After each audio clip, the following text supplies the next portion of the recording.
Several female celebrities have been in the news recently, yet again, talking about the film industry and how they're judged only by their beauty and how it's been so hard for women to exist in the space. Ironically, the ones complaining are the ones who have been given some of the biggest roles and opportunities in the business for the last 2 decades.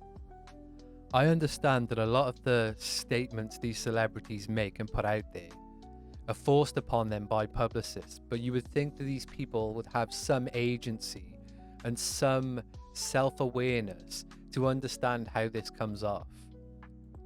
In the case of Scarlett Johansson, who's probably just upset she isn't getting as many roles as she used to, why would anybody believe that this objectively beautiful woman is so hard done by?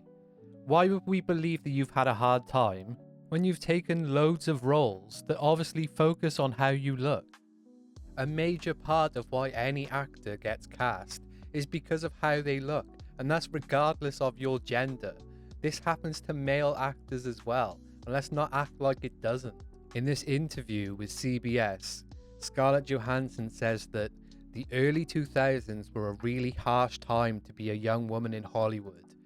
She said during that period it was socially acceptable for female actors to be pulled apart for how they looked. Johansson added that there are much more empowering roles for young women in 2026 than when she was in my 20s. When Johansson was coming up in the industry, she said it was slim pickings. Yes, maybe for other female actresses in the business, but at the time you were given plenty of roles. Because you were beautiful, you knew this to be the case. Now she complains about women only getting cast for their beauty decades after taking roles for how she looks. And now she's no longer getting cast as, no pun intended, the Scarlet like she did in the past. She's gatekeeping the space so that these younger female actresses can't agree for themselves to be objectified.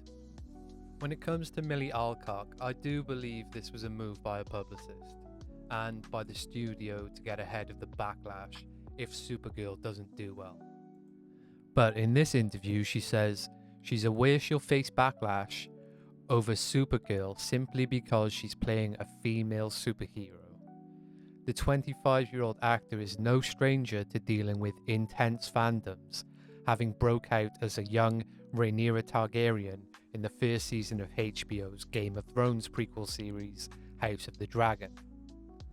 It definitely made me aware that simply existing as a woman in that space is something that people comment on.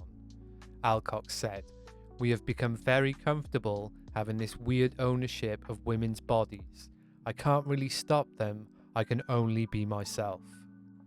Now, I've watched House of the Dragon, and I thought Milly Alcock was great in that.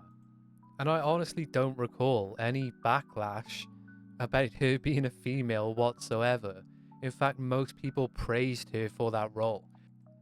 Most people said the parts of the show with younger Rhaenyra were better than the adult parts. So, what is this nonsense about you being judged just for existing in that role? Yeah, you were judged and people said you were great. Why are you acting like a victim now? If it is your job to sell tickets or to have people watch your show, why put these things out there? Everything that has this narrative of sexism or racism or homophobia attached to it just ends up dead in the water. People don't believe that these celebrities are victims. That's clearly the case when every film or show that prioritizes playing the victim fails, and the ones that just tell a story and that have relatable characters do very well.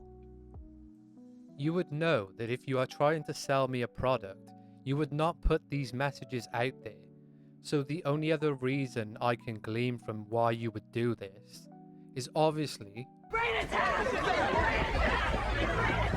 Lady, give it a rest! Shut up already! Your movie sucks!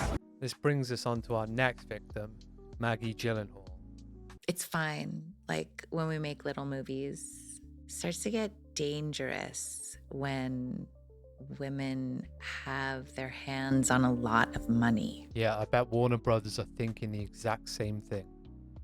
Similar to Scarlett Johansson, Maggie Gyllenhaal is obviously becoming less relevant in Hollywood. Not because she's a woman, but because she has no talent. The Bride was one of the biggest abominations I've had the misfortune of watching, and going off the projected $90 million loss, they probably aren't going to trust her with this kind of project or budget again.